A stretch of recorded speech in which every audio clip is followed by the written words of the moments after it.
다음 주일날 4부 비전 예배 있습니까? 없습니까? 네, 여기서 없습니다. 여기서 없어요. 우리 옆에 계신 분들하고 한번 다시 이야기합시다. 다음 주일 4부 예배는 여기서 없습니다. 우리 옆에 분들하고 한번 좀 이야기 좀 해주세요. 예, 다음 주일 4부 예배는 여기서 없습니다.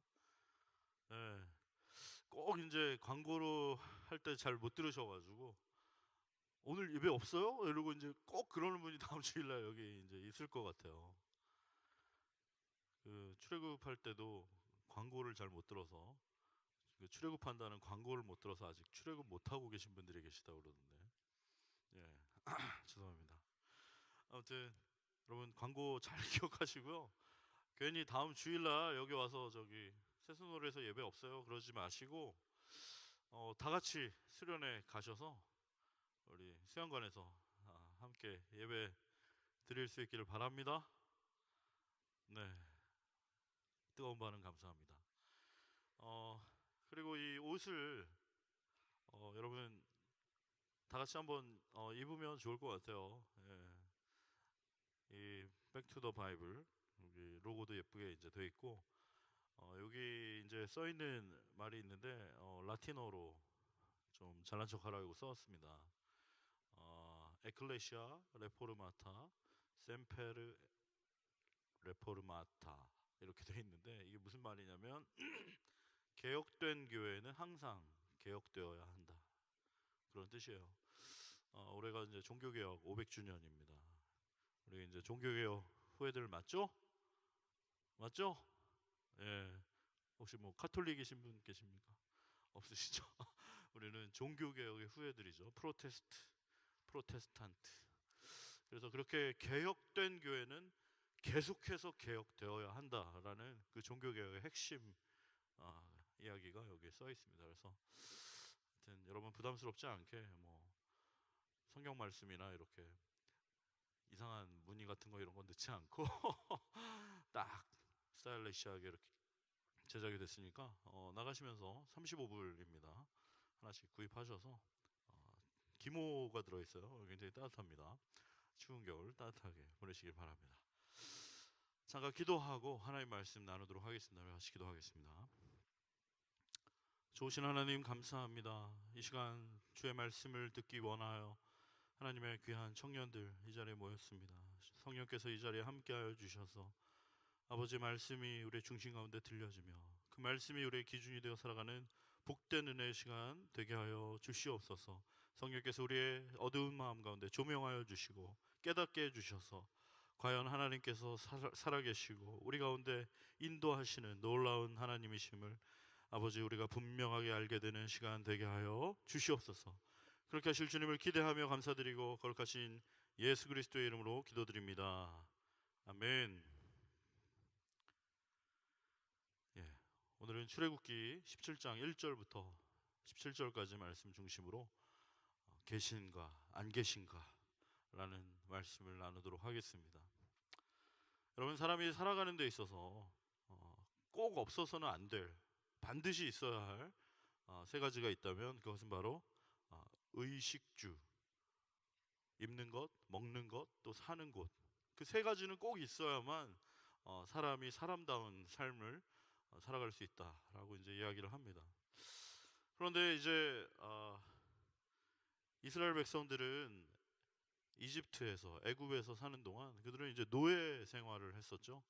노예로 이제 400년 동안이나 살게 되면서 그들에게는 자유가 없었고 정말 너무나 힘들고 고된 그런 노동을 해야만 했던 그런 자유를 빼앗긴 채 힘든 삶을 하루하루 살아간다기보단 어쩌면 버텨가고 있다라는 말이 맞을 정도로 힘든 그런 생활을 하게 됐어요. 그런데 이제 그들을 하나님께서는 그들의 신음소리를 들으시고 그들을 애굽으로부터 건져내셨습니다. 그리고 그들을 인도하셨는데 젖과 꿀이 흐르는 가나안 땅으로 이제 인도하신 것이 아니라 그들을 아무것도 없는 그 척박한 광야로 이제 인도를 하셨어요. 그래서 이제 그들은 날마다 텐트를 치고 거기서 잠을 자고 또 다시 텐트를 걷어서 또 텐트를 치고 또 잠을 자고 이렇게 자꾸 옮겨 다녀야 하는 그런 생활을 하게 됐습니다. 이제 다시 말해서 이제 캠핑 생활이 이제 시작된 곳이에요, 여러분. 여러분 캠핑하면 어떻습니까? 이제 우리나라에도 이제 캠핑 문화가 굉장히 유행을 하고 있습니다. 그래서 이제 휴가철이 되면 텐트와 배낭을 짊어매고 한적한 곳으로 이렇게 가서 야영을 하면서 뭐 가족끼리 오붓한 이런 시간을 갖게 되죠. 굉장히 낭만적인 여행이 아닐 수 없습니다. 그렇죠? 정말 아름다운 산과 계곡을 바라보면서 막 오손도손 이야기도 나누고 또 뭐 밤에는 밤하늘의 별도 이렇게 쏟아지고 은은하게 들려오는 풀벌레 소리 그리고 이렇게 모닥불 곁에 모여서 이렇게 오손도손 이야기도 나누고 함께 이렇게 텐트에서 잠을 자면 굉장히 가족들 간의 소중한 그런 추억이 만들어지고 그야말로 이제 즐거운 여행이 될 수 있습니다. 하지만 여러분 그런 생활을 이제 매일 또는 매주 매달 1년 내내 그렇게 한다고 생각해 보세요, 여러분. 그것도 아무것도 없는 광야에서 그 낮에는 막 살이 타들어갈 정도로 뜨거운 그런 햇볕 그리고 밤에는 들짐승의 울음소리가 막 여기저기서 들려오는 그런 삭막한 사막 한가운데서 그런 텐트 생활을 계속한다고 생각 한번 해보십시오. 이 의식주라고는 전혀 생각할 마음의 여유도 없고 과연 오늘을 무사히 넘길 수 있을까? 가도 가도 끝이 없는 모래바람 속을 걸어가는 동안 이스라엘 백성들은 자연스럽게 이 불평과 불만이 이제 생기기 시작했습니다. 우리는 이게 이제 잘 상상이 되지 않고 이스라엘 백성들을 뭐 이렇게 맨날 원망하고 불평하고 불만이 많았을까? 이렇게 나무라기 쉽지만 사실 여러분 곰곰이 생각해 보면 이 이스라엘 백성들 그렇게 불평불만하는 게 굉장히 어쩌면 당연하다라고 생각될 정도로 참 어려운 상황을 보냈던 것이죠. 특별히 이제 그들은 먹는 것에 대한 불만이 좀 많았던 것 같습니다.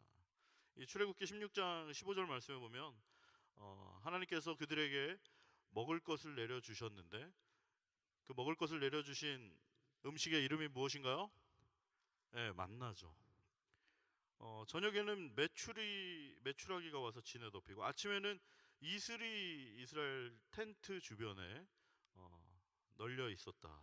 그런데 이제 신기하게도 그 이슬이 마른 후에는 지면에 작고 둥글며 서리같이 생긴 것이 있었는데 그것이 이제 바로 만나라는 것입니다. 이스라엘 사람들이 좀 경상도 사람이었는지 그것을 처음 보고 이 먹는 거 맞나 그러다가 죄송합니다. 만나가 되었다. 부산에선 잘 통했는데 여기선 반응이 시원찮네요. 근데 이제 그 만나라는 뜻이 이것이 무엇인가 그런 뜻입니다. 이것이 무엇인가? 이거 먹는 거 맞나? 이게 무엇인가? 그랬더니 이제 모세가 뭐라고 했습니까? 이는 여호와께서 너에게 주어 먹게 하신 양식이다라고 대답을 했습니다. 여러분 이 만나의 모양과 맛과 색깔이 어떠했는지 궁금하시지 않습니까? 출애굽기 16장 31절에 보면 이 만나는 모양이 가시 같고 색깔은 희고 맛은 꿀 섞은 과자 같았다라고 되어 있어요. 제가 이게 무슨 말인가 이제 하나하나 한번 찾아봤더니 모양이 이제 가시 같다 그러잖아요. 이 갓이라는 게 뭔가 봤더니 이제 영어로 보니까 코리앤더라고 돼 있어요. 코리앤더. 네, 여러분 좋아하시는 코리앤더죠? 그 월남쌈 먹을 때 거기 나오는 씹으면 걸레맛 나는 그 풀떼기 있잖아요. 저는 코리앤더를 너무 싫어하는데 아무튼 그 코리앤더 같이 이제 생겼나 봐요. 그리고 이제 그 코리앤더의 그 씨, 고수의 그 씨, 그게 아마 동그랗게 생겼나 봅니다. 그리고 이제 맛은 어떤가? 먹어봤더니 이제 꿀 섞은 과자.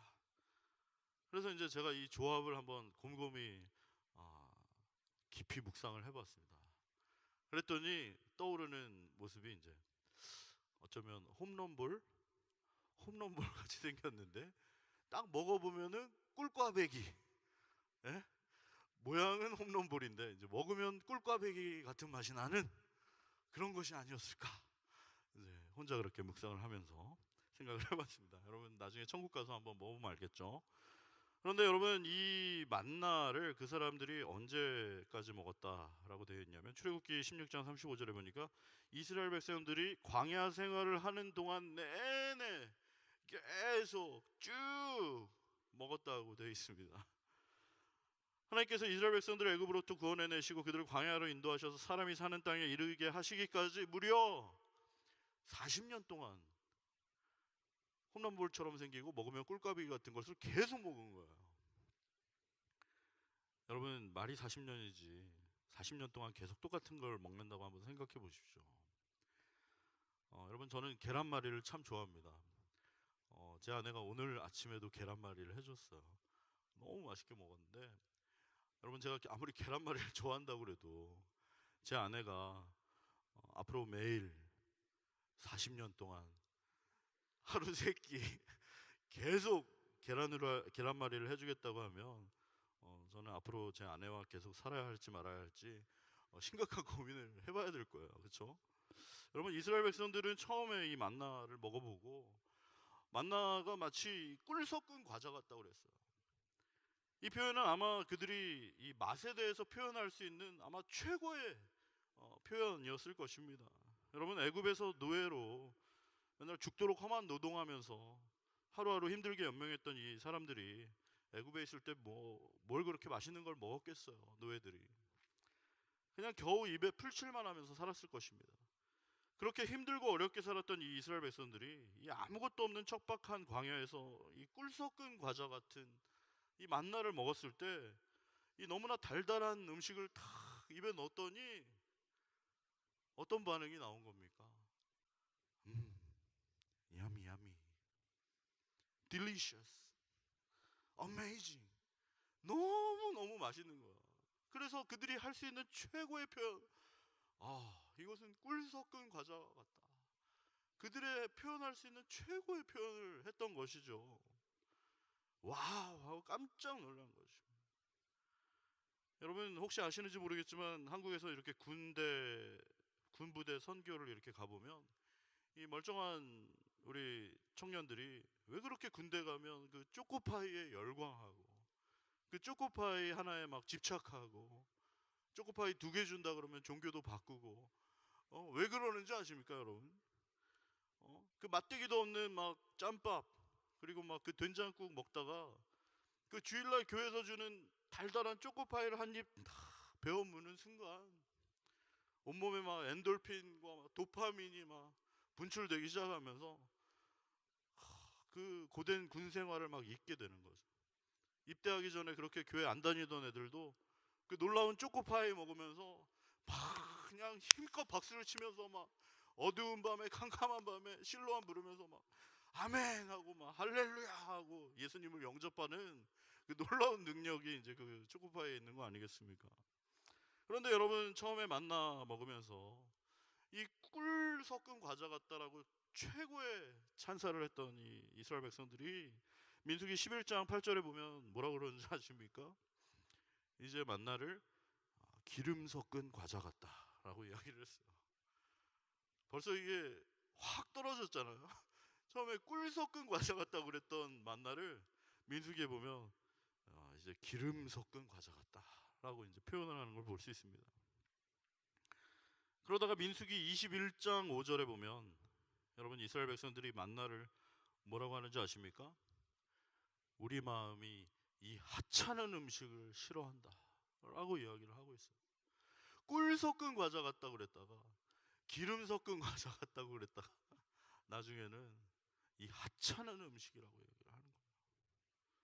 여러분 처음엔 정말 감격하고 감사하다가 그 감격하고 감사하는 마음이 사라지고 모든 것을 너무나 당연하게 여기는 순간 우리는 원망과 불평과 불만이 나오게 되는 것이죠. 처음에 그렇게 감격하고 고마워하고 너무나 기뻐하던 그 은혜가 점점점 너무나 모든 것이 당연하고 모든 것이 너무 당연하게 생각하는 그때 우리 입에서는 우리도 모르게 그 고마운 것을 고마운 것으로 모르고 이 하찮은 음식이라고 이야기하는 그런 모습까지 될 수 있다라는 거예요. 여러분 출근할 때도 어떻습니까? 저도 예전에 직장 생활 해봤지만 같은 방향으로 갈 때 이렇게 같이 카풀하고 그러지 않아요? 그 카풀할 때 어떻습니까? 이렇게 딱 그 이른 아침에 이렇게 우리 집까지 와주면 정말 아유 고맙습니다 이렇게 와주시고 그냥 아유 감사합니다 막 이러다가 그 사람이 이제 조금씩 늦게 오고 그러면 어떤가요? 왜 이렇게 안 와? 막 이러면서 어차피 가는 길이라면서 말이야 좀 빨리 오지.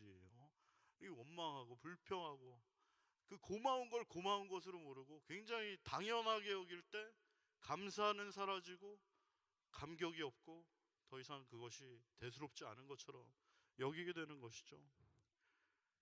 이것만 봐도 저를 포함해서 우리 인간은 참으로 간사하고 악한 죄인이라는 것을 알게 되죠.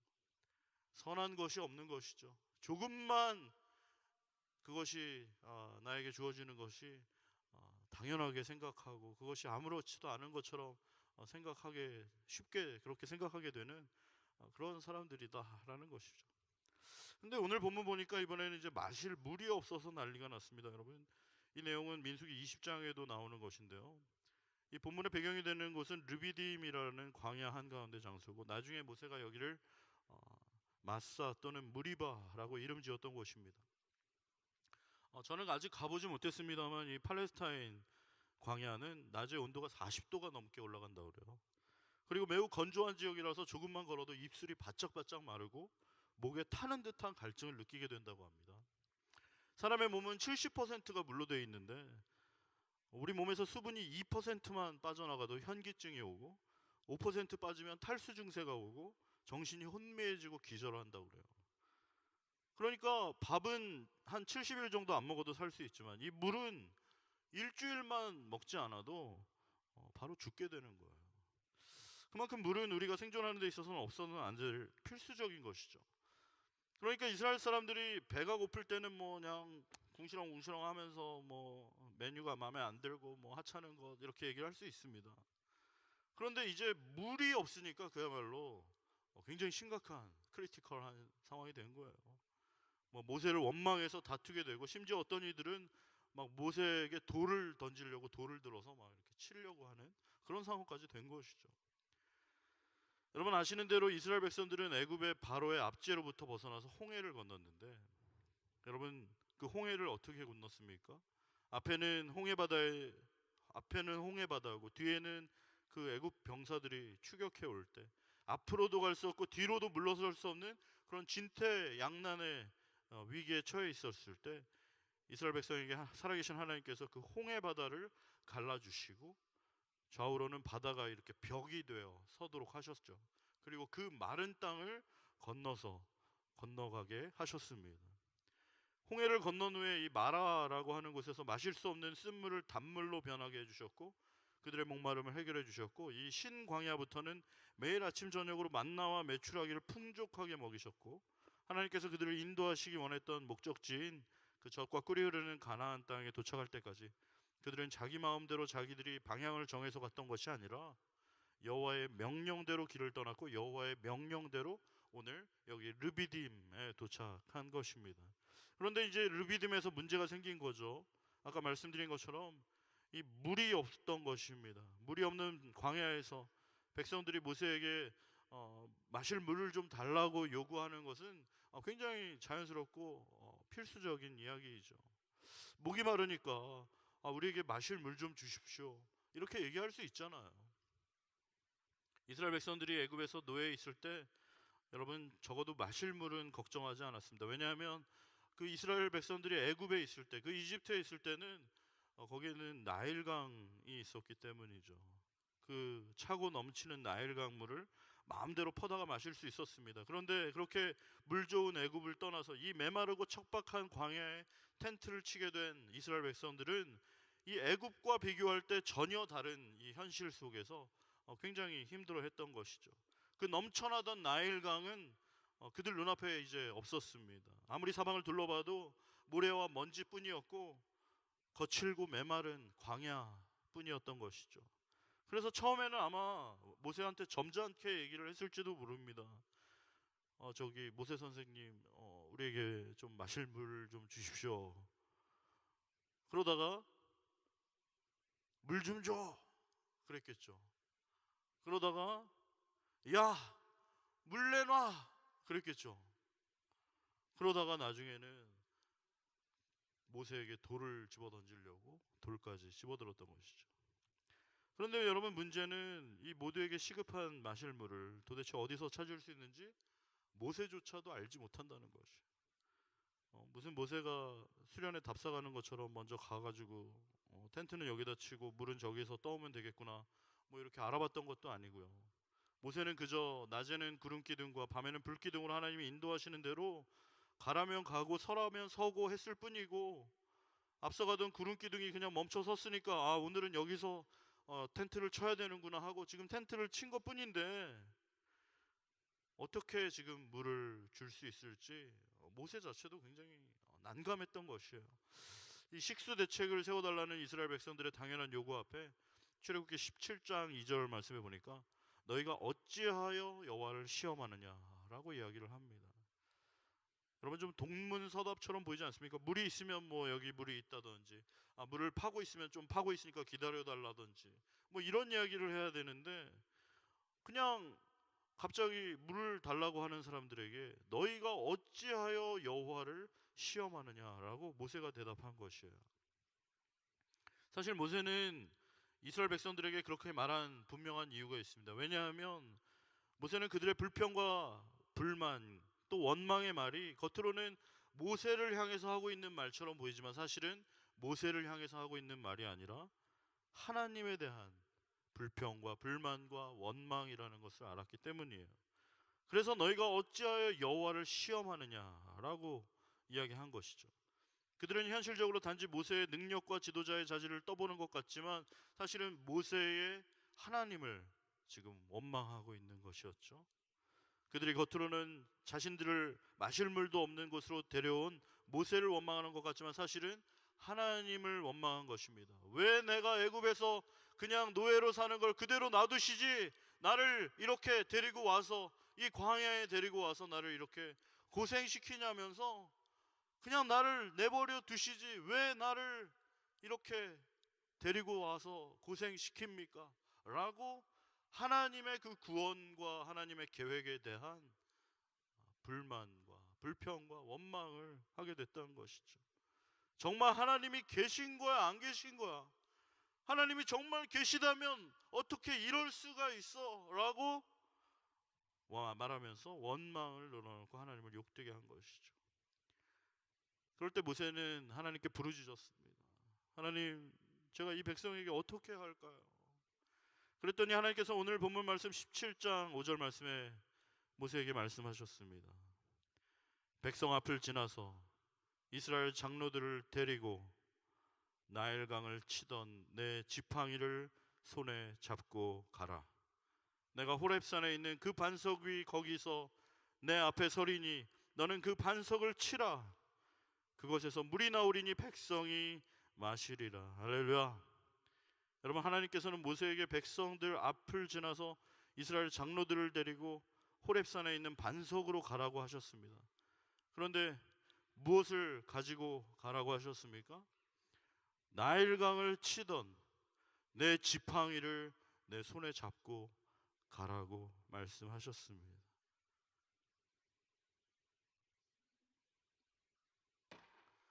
여러분, 이 지팡이가 어떤 지팡이입니까? 물론 이 지팡이는 저 행정실에 있던 지팡이입니다. 그러나 여러분, 모세가 들고 있던 그 지팡이, 여러분, 그 지팡이가 어떤 지팡이였느냐라는 거예요.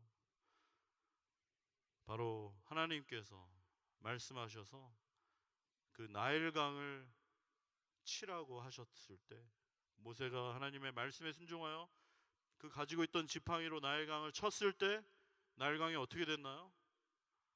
모두 피로 바뀌었죠. 그 이스라엘 사람들에게, 이집트 사람들에게, 애굽 사람들에게 그 나일강은 그들의 만족을 주는, 그들에게 자랑이 되던, 언제나 든든하던 변함없는 강물이었습니다. 그 나일강이야말로 그 이집트 문명을 잇게 한 근원이 되는 것이고, 이스라엘 사람들 누구나 자랑스러워하는 것이고, 이집트 사람들은 그 나일강이야말로 우리에겐 없어서는 안 될 가장 중요한 것이라고 생각했던 그곳이 바로 나일강이에요. 그들이 목마르면 언제든지 달려가서 마실 수 있는 그 물이 바로 나일강이었던 것입니다. 하지만 하나님께서는 그들을 심판하실 때 어떻게 하신 것이에요? 모세의 손에 들려있던 그 지팡이를 통해 그 나일강을 저주하신 것이죠. 애굽 사람들이 또 거기에 있던 이스라엘 사람들마저 언제나 달려가서 마시고 풍족하게 먹을 수 있었던, 언제나 든든하게 생각하고 자랑스러워하고 이 문명을 잇게 한 근원이라고 생각하던 그 나일강을 하나님께서는 심판하신 것입니다. 또한 그들이 애굽을 나와서 계속해서 걸어가다가 그들 앞에 놓여진 것이 무엇이었습니까? 홍해죠. 뒤에서는 애굽 군대가 쫓아오고 앞에는 홍해가 가로막고 있습니다. 사면초가죠. 앞으로 갈 수도 없고 뒤로 갈 수도 없는 그 절박한 상황 가운데, 이제는 다 죽었다라고 생각할 수밖에 없는 그 절망 가운데 하나님께서 모세에게 뭐라고 말씀하셨습니까? 내 지팡이를 펴서 홍해를 가리키라고 말씀하셨죠. 그때 어떤 일이 일어났습니까, 여러분? 하나님께서 그 홍해를 갈라 주신 것입니다. 할렐루야. 그 지팡이를 들고 그 이스라엘 백성들, 원망과 불평하며 지금 물이 없어서 나는 죽는다고 소리치고 있는 그 백성들 앞을 지나가라는 거예요. 그 지팡이 자체는 아무것도 아닙니다. 하지만 그 지팡이가 의미하는 것은 하나님께서 과연 살아계시고, 하나님께서 과연 우리를 책임져 주시고 여기까지 인도해 주셨다라는 것을 증거하는 하나님의 도구였던 것입니다. 할렐루야.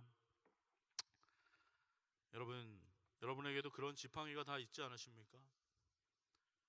여러분 지금 20대, 30대 지금까지 여러분의 인생을 살아오는 동안 여러분 정말 하나님을 분명하게 만나셨던, 부인할 수 없는 하나님과 그 만남이 있으시잖아요. 하나님께서 과연 여러분을 만나주시고 책임져 주시고 여러분을 인도해 주셨던 여러분의 추억 속에 그 하나님의 살아계심을 분명하게 알았던 그 추억의 지팡이가 여러분에게도 있지 않으십니까? 하나님께서 그 지팡이를 다시 한번 우리가 생각하게 하실 줄로 믿습니다. 다시 떠오르게 하실 줄로 믿습니다.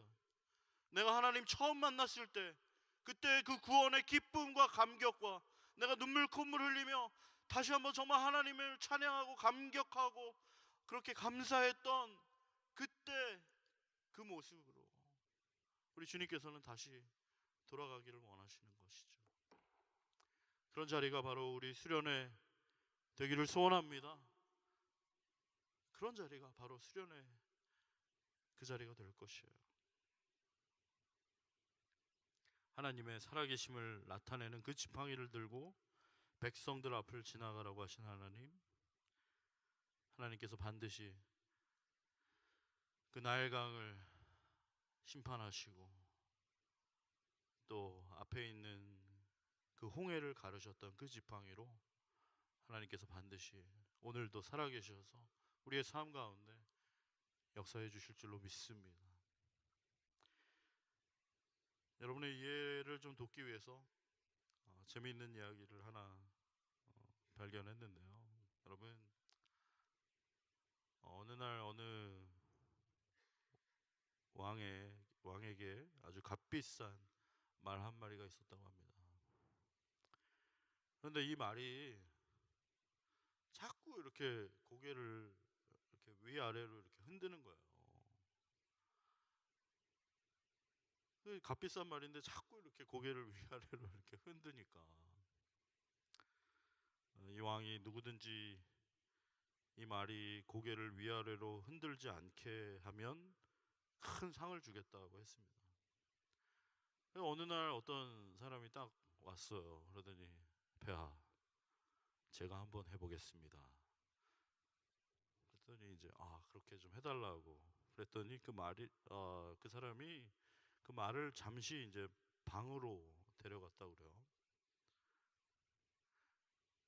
그래서 이제 지팡이로 엄청 세게 팍 때렸대요.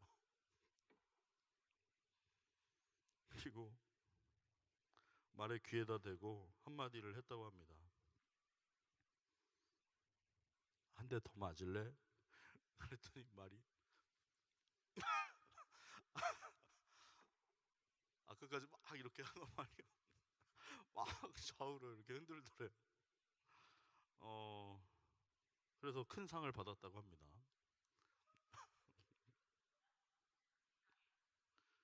거기서 끝이 아니죠. 그런데 자꾸 말이 또 자꾸 좌우로만 이렇게 흔드는 거예요. 그래가지고 말을 탈 수가 있어요. 말이 계속 이러니까. 차라리 전에처럼 그냥 이렇게 위아래로 흔드는 게 더 낫겠다 싶어가지고 왕이 다시 말을 고개를 위아래로 이렇게 흔들게 하면 더 큰 상을 주겠다고 이제 그랬습니다. 그랬더니 며칠 뒤에 그 사람이 이제 다시 나타나서 폐하, 제가 다시 한번 해보겠습니다. 그랬더니 좀 다시 원래대로 좀 해달라고. 알았다고. 그 말을 데리고 이제 방으로 잠깐 들어갔대요. 그리고 말에게 이제 귀에다 대고 한마디를 했다고 합니다. 너 나 알지? 그랬더니 말이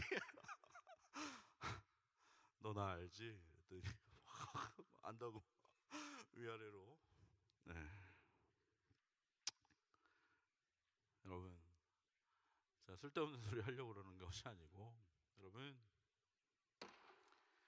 하나님께서는 바로 그 지팡이, 하나님의 살아계심을 나타내는 그 지팡이를 들고 이스라엘 앞으로 가라고 하셨어요. 너 이 지팡이 알지? 모세가 하나님의 살아계심을 나타내는 그 지팡이. 이스라엘 장로들과 함께 이스라엘 백성들 앞을 지날 때 불평과 원망의 소리를 높이던 이스라엘 백성들 삽시간에 조용해지고 들고 있던 돌멩이들을 다 내려놓았습니다. 하나님께서 홍해를 가르시고 이스라엘 백성들을 초자연 방법으로 건너게 하시고 날마다 하늘의 만나와 메추라기로 먹이시고 하나님께서 친히 살아 역사하시는 그 현장 가운데 있던 그들이 어떻게 감히 하나님께서 과연 우리 중에 계신가 안 계신가 그렇게 말을 할 수가 있는가? 하나님께서 계시다면 왜 우리를 여기 마실 물도 없는 르비딤으로 인도하실 수가 있는가? 하나님께서 계시다면 어떻게 우리를 이렇게 목마른 상태로 방치하실 수가 있단 말인가? 믿음 없는 말을 하고 원망하고 절망할 때에 하나님의 존재마저 의심하게 되었을 때에 여러분, 하나님께서는 분명히 우리에게도 말씀하시는 줄로 믿습니다. 여러분, 하나님이 계신가요? 확실합니까? 대답하지 않는 분이 계셔서 이번에 반대로 여쭤보겠습니다. 여러분, 하나님 안 계십니까? 확실해요? 굉장히 중요한 질문입니다. 대부분 하나님이 안 계시다고 증명할 자신은 없고 그렇다고 하나님이 계시는 것도 잘 모르겠다라는 분들이 많으실 겁니다. 이해합니다. 저도 그랬어요. 하나님이 안 계시다고는 못하겠는데 또 계신지도 잘 모르겠고 이것도 아니고 저것도 아니고 그러니까 교회를 그냥 대충대충 슬렁슬렁 교회를 다니는 건지 마는 건지 나는 교회에 지금 왜 와 있는지 이 자리에서 난 지금 뭐 하고 있는 건지 시간 낭비하는 것 같고 허송세월 보내는 것 같고 교회를 다녀도 만족이 없고 참된 의미가 없고 헛바퀴만 도는 것 같고 나는 도대체 여기서 뭘 하고 있는가 그런 회의가 들 때가 많다라는 거예요. 여러분, 정말 여러분 하나님이 안 계시다면 차라리 성경 다 찢어버리고 그냥 교회 다니지 맙시다, 여러분. 정말 하나님 안 계시다면 이거 볼 필요 뭐 있습니까? 그리고 우리 이렇게 나올 필요 뭐 있어요? 날도 좋은데, 날씨도 좋은데 그냥 놀러 갑시다. 그냥 세상 사람들처럼 똑같이 그렇게 살아갑시다. 흥청망청 할 거 안 할 거 다 하고, 이중장부 만들고, 애인 만들고, 불법하고, 편법 쓰고, 속이고, 나만 챙기고, 어떻게 해서든지 부자 되고, 우리도 똑같이 합시다. 하나님이 안 계시다면요. 그러나 여러분, 하나님이 정말 계시다는 것을 확신하신다면 하나님의 말씀대로 살아가게 되시기를 소원합니다. 내 마음대로, 내 생각대로, 내 고집대로, 내가 해오던 대로 그냥 그렇게 술에 술 탄 듯 물에 물 탄 듯이 세상 사람들하고 똑같이 무늬만 그리스도인, 명목상의 그리스도인, 무늬만, 입술로만, 경건의 모양만 가지고 있는 그러한 껍데기 그리스도인이 아니라 정말 하나님께서 살아계신다는 것을 믿으신다면 여러분, 하나님 편에 서시기를 바랍니다. 하나님 말씀대로 살아가게 되기를 바랍니다. 그 놀라운 터닝 포인트가 바로 이번 수련회가 될 줄로 믿습니다. 벌써 수련회는 시작됐어요, 여러분. 내가 정말 내 마음대로, 내 고집대로 살아갈 것인가? 아니면 과연 살아계신 그 하나님을 의지하고 그 하나님 한 분만을 바라보고 살아갈 것인가? 분명하게 결단하게 되는 이 시간 되기를 소원합니다. 하나님과 세상 사이에 양다리 걸치고 하나님께도 절반의 마음을 드리는 것이 아니라 온전히 우리의 전심을 주님께 드리고 하나님의 말씀에 순종하여 이 광야 같은 세상 살아갈 동안 믿음으로 살아가는 복된 우리 청년들과 제가 되기를 소원합니다.